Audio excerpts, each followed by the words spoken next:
Thank you. Well, here's a brilliant treat for all of us. Oh no, Tristan Richard! Oh, what a horrible way to close the season for Tristan Richard. I was just about to say they've all got going, and indeed they haven't, because Tristan Richard's in the barriers and he's spun himself round at La Source as well. The GR86 runners are now trying to get involved with the Ferrari. I think that looks like it's Travis Richard, who also got a bit wide to the opening corner. The rest of the GT3s have made themselves quite well, and look at that, the Lamborghini of Cameron French up about 5 places, and the run down towards Lecombe for the first time. In third, it's Quentin Carpenter, Nico Gwynn in fourth, Posma and Benoit have moved back down. Jacob Durden in seventh as they go into the final corner. There's Nico Gwynn making a move on Carpenter, who slips behind Mike Postma as well, and Nico Gwynn. A dramatic start here at Spa-Francorchamps, but as they go through the first half of the lap, it's still all to play for. But for Tristan Richard, an absolute travesty to start the season.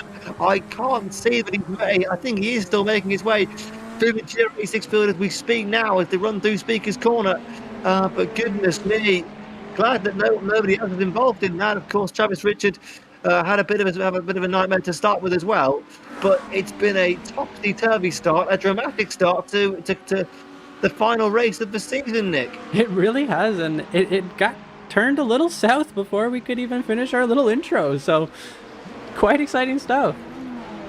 But they'll be hoping for better things this week to close out the season. Here then is Nicholas Munn, and looks like Blaine Tompkins. Tristan Keeping, I think. Tristan Keeping even, as the timing updates, Tristan Keeping updates. So here we go then, the rest of the GR86 field, and look at all of them streaming through Pif-Paf for the first time. I can now report that Travis Richard has officially, here is the GR86 field, and look how tense it is and close it is in the opening part of the lap. Indeed, it is Tristan Keeping and Nicholas Munn, and here goes on the Nicholas Munn on the inside at the source. Tristan leaves in the space, will hold the position on the run down towards Eau Rouge, but here is the new man, Toby Grant, in that lovely livery that we mentioned right at the top of the show. He's trying to get past Tristan Keeping. Oh no, he goes wide. Oh, the spin for Toby Grant there. He's managed to catch it, in fairness, using the runoff area there. But goodness me, horrible over him. He's being passed to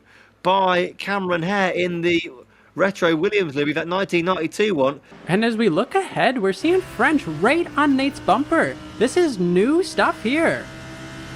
Absolutely, up Eau Rouge they go, almost neck and neck. Cameron French very much in the slipstream of Nate Campbell. Could we see a move for the lead into Lecombe? Now, Cameron French is a man we haven't really seen that much of in recent weeks, but he's come back here with a fire lit underneath the V10 engine of that Lamborghini. Will he go for the move on the inside? Nate Campbell's going to not try and defend this. He's going to try and stay on the outside, but he won't be able to. Cameron French goes through to lead at Spa-Francorchamps here in the Atlantic Sim Racing League. The Lamborghini has re-emerged from the ashes, and he is leading the way here at Spa-Francorchamps. Nate Campbell has competition. And it seems Nicholas Munn might have had some trouble there. He's made his way to the pit. Yeah, as you mentioned it, indeed it's happened. Nicholas Munn in the pit lane as there tries with Blaine Tompkins, who is trying a move, and here is Nate Campbell, who's sending it round the outside of Renee French at the bus stop, but he's going to run wide, stays the inside of the next corner, and it's a drag race down to the source now, and Nico Gwynn is right in with these two. So you just do not know where to look. There's a great battle going on for the lead in GT3. The same is happening in the GR86 Cup class, and Renee French remains on the inside of the BMW, who will now have Nico Gwynn having a look at the inside as well. So it's going to be a drag race towards Eau Rouge between Nico Gwynn and the Corvette and the BMW of Nate Campbell, and the BMW will win on that occasion. But Renee French has got a couple of car lengths now heading up to Radion, and I imagine will remain that. In fact, they're catching, as you mentioned, this thing that was close. The commitment of Renee French there was incredible. And as you mentioned, Nicholas Munn was actually leaving the pits there and had the entire GT3 train catching up to him. Luckily, nobody was injured.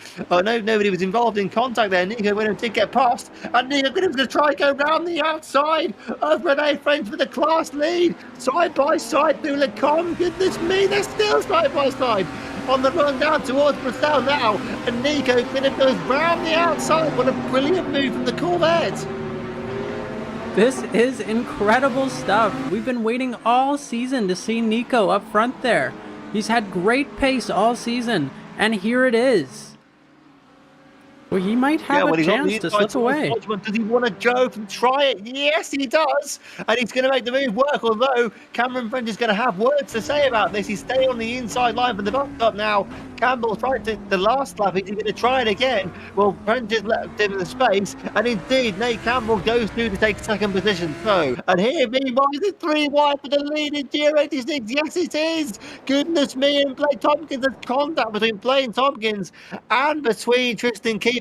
Here's Nate Campbell, and there up ahead is Nico Gwynham. He's getting both out, getting held up by the Tristan Keeping and Mitchell Parker battle, and now they're coming up on the battle for the lead, which may well go too wide.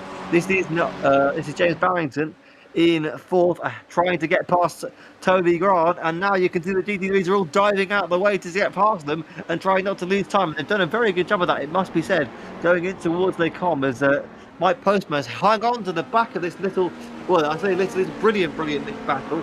So it's very much then a four-way fight for the lead. Nate Campbell trying to get past Nico Gwynham, and Rios take the lead he took pole of. Behind him, Cameron French. Behind Cameron French is Mike Postman. So these four fighting for the race lead to be right on board with the BMW of Nate Campbell. Of course, for a top 10 finish, but there is Nico Gwynham and there is Nate Campbell. So Gwynham wasn't able to get away. Campbell's going to have a look to the outside line going into the bus stop. Will there be a last minute change of direction? No. Gwynham does exactly what he needs to do. Gets his car in the middle of the track to just hold off Campbell, but Campbell will get a great run up the final corner. So Nate Campbell side by side with Nico Gwynham down towards Les Horses. I think Nate Campbell's done it. He may have got back into the lead, but we know Gwynham is going to be such a ferocious competitor. But Campbell then takes the lead once again with 25 minutes to go. And it seems that Mike Postma just slotted into second position there.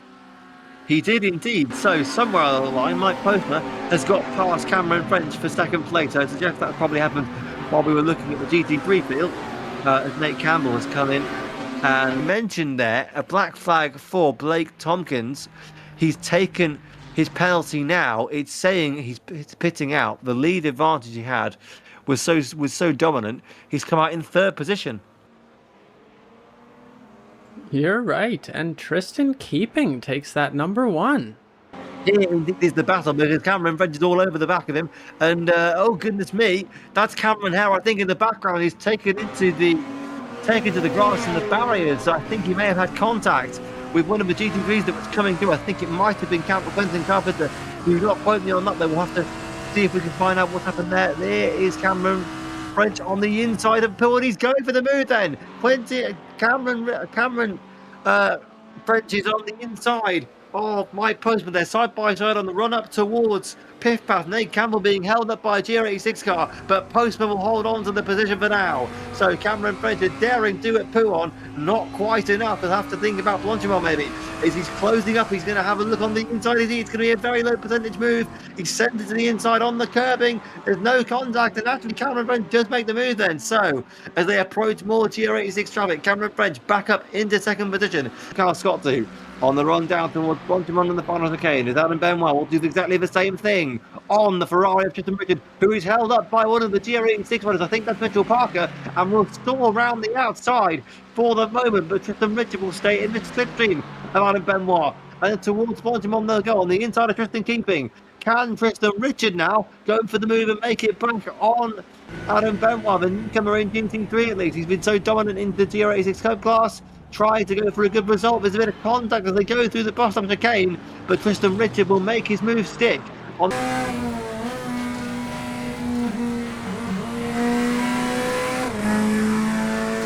Interestingly enough, Tristan Richard sails by with a bit of a helping hand as Adam Benoit lets him back past. So maybe there was a bit of a sportsmanship going on there. It's good to see in the gravel chat that goes Mike Postman. Now this is going to present the opportunity to Quentin Carpenter, who does not need to be asked twice. He's going to go into P3, and he's running in a podium position on his debut in the Atlantic Sim Racing League here at the Sunset Spa. Nate Campbell is going to come through the bus stop for the final time. There's a reason he's the champion. There's a reason this league has been so brilliant. Nate Campbell wins the season finale at Spa-Francorchamps. The headlights are ablaze, and the emotions will rise. He is the champion of the first ever season of the Atlantic Sim Racing League. Quentin Carpenter will take P2 on his first ever round of the championship. A brilliant, brilliant win For him, it won't be the win, but it'll be a podium. For him and for Mike Postma, so 2 debutants on the podium in the final round of the season. To win in GR86, it will be Tristan Keeping, who takes the checker flag by over a second from Mitchell Parker and Blaine Tompkins. It was close and it was clean and it was brilliant stuff to watch. A brilliant final race of the season. What was it like racing in the sparse sunset as well? Did the sun get in your eyes at any point?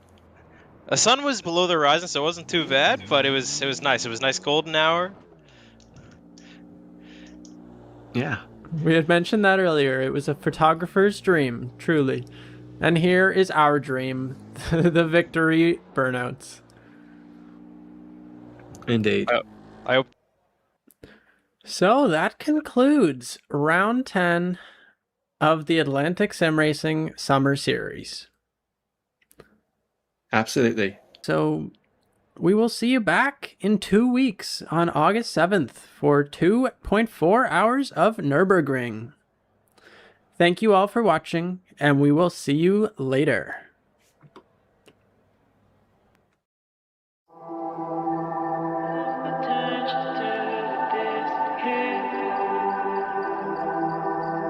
Attention to